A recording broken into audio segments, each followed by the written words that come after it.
Those of us who live in places of the world that have not had their very existence threatened in living memory tend to forget how fragile order actually is. Everything that you love, your family, your country, your freedom, those things that are taken for granted, actually have defined boundaries. Those things exist because men stand ready to do violence and defend them in the night against those who would take them away from you. There is a place, a frontier of sorts, where such men have stood guard for centuries. A place where East has repeatedly collided with West. A rampart which shielded the Western world against enemies many were not even aware existed. The Mongols, the Tatars, the Ottomans, and merely 100 years ago, the Soviet communists, who were keen to push their totalitarian ideology westward. This is the story of a long-forgotten battle in which Poland overcame the enemy and by so doing may well have changed the fate of Europe and of the world. It's the story of the Battle of Warsaw, the miracle you've never heard of. To understand the story, we need to go back in time.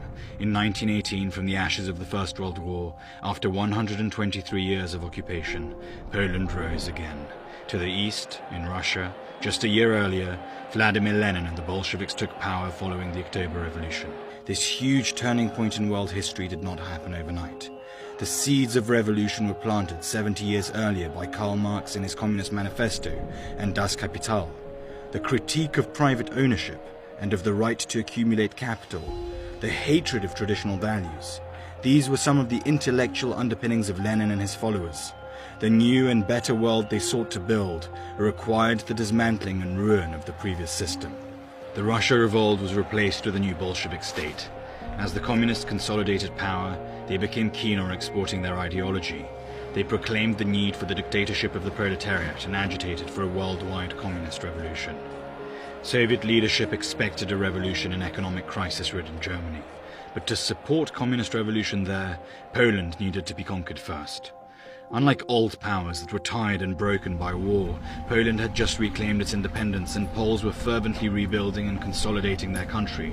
They sought to strengthen that which the occupiers had tried to crush, their culture, language and faith. The Bolsheviks needed to extinguish a reawakening Poland as fast as possible. Not only did it stand completely at odds with their values, it was also their bridge into Western Europe.